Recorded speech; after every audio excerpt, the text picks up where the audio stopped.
You're listening to ReachMD. This medical industry feature titled Addressing Hesitancy on Biosimilars, From Development to Clinical Practice, is sponsored by Amgen. Here's your host, Dr. Charles Turck.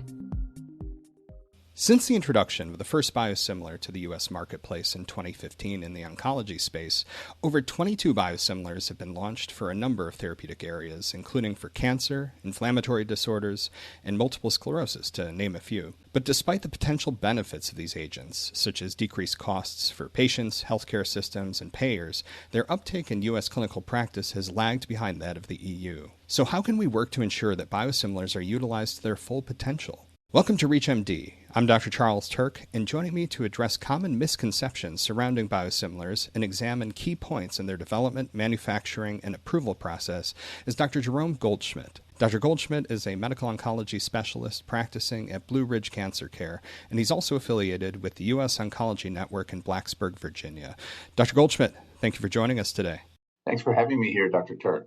To start us off, Dr. Goldschmidt, I think a lot of hesitation surrounding biosimilar usage is due to questions regarding the development process. So how do we know that biosimilars can be safe and effective treatment options for our patients? That's a great point to start from, Dr. Turck.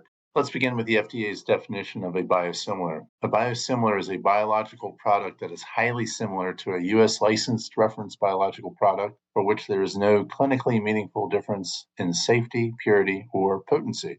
So we can see why development and manufacturing standards are critical to uphold so that there are no clinically meaningful differences between biosimilars and the respective reference biological product. The first step in manufacturing a biosimilar is developing a molecule that has the same amino acid sequence as the reference product. Once this molecule is made, that new biosimilar has to endure extensive analysis and comparison back to the reference product to ensure both agents have the same analytical characteristics, including purity, pharmacokinetics, and stability. Now, during development, the product defines the process. So, starting from choosing the correct cell line to creating the optimal development process to maximize similarity, it's a constant process of testing and checking back with the reference compound.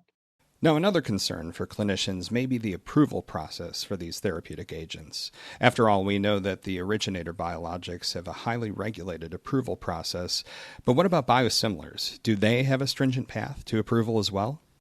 Yes, biosimilars also have a highly regulated set of requirements and approval process. Biosimilars require a quality profile, which is based on the total evidence package obtained from comparative analytical characterization and comparative preclinical and clinical studies. Establishing analytical similarity is the first step.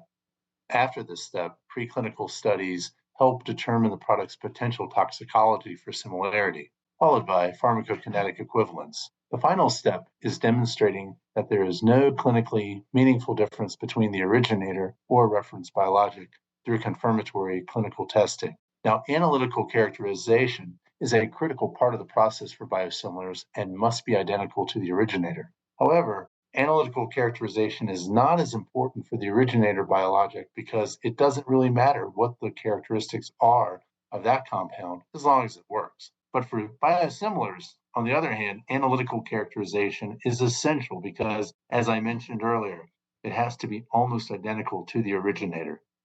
Thank you for breaking all that down for us, Dr. Goldschmidt. Now, biosimilars have been in the U.S. market for a little under 10 years at this point. So what can you tell us about the real-world utilization of these agents, and in particular, how significant this is? Real-world evidence, or RWE for short, is becoming increasingly important to evaluate the safety and efficacy of therapeutic agents, given that randomized controlled trials have more homogeneous populations. As a result, randomized controlled trials may not provide a complete picture of the effectiveness, impact, and tolerability of an agent if the results aren't generalizable to other real-world populations. RWE studies, on the other hand, can tell us a lot about the different patient types and clinical settings where a product is being used. We can identify differences or disparities in care, and we can even see when, where, and how a biosimilar is being incorporated, such as whether it's used in new patients or in patients who have been previously exposed to the reference product. And so RWE, in my opinion, plays a very important role in the adoption of biosimilars. For those just tuning in, you're listening to ReachMD. I'm Dr. Charles Turck, and today I'm speaking with Dr. Jerome Goldschmidt about implementing biosimilars into clinical practice. So, Dr. Goldschmidt, now that we've reviewed the processes and standards in place that help ensure the safety and efficacy of biosimilars, what challenges might still persist when it comes to their integration into clinical practice?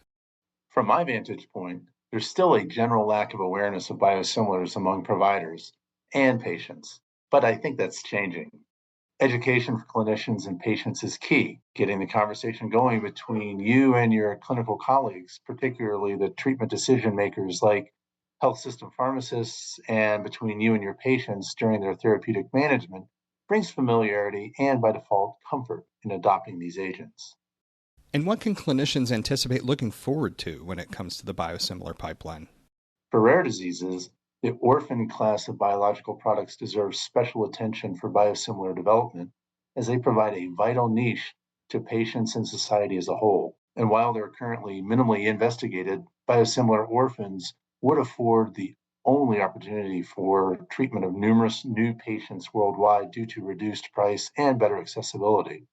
Other developments in emerging biosimilars are focusing on ophthalmology, such as wet age-related macular degeneration, neurology, such as multiple sclerosis, and again, rare disorders, such as paroxysmal nocturnal hemoglobinuria.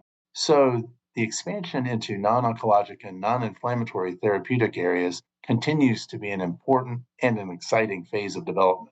Well, we're almost out of time, Dr. Goldschmidt. So before we close, what key takeaways would you like to leave with our audience?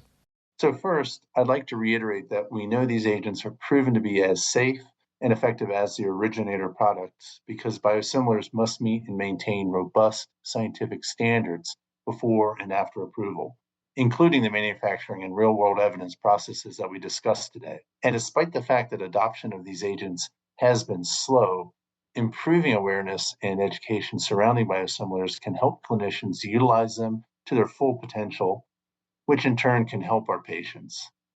Thank you, Dr. Goldschmidt, for sharing those key takeaways. And as that brings us to the end of today's program, I want to thank my guest, Dr. Jerome Goldschmidt, for sharing this comprehensive background on biosimilars. Dr. Goldschmidt, thank you so much for your time and insights today. Oh, you're welcome, and thanks for having me.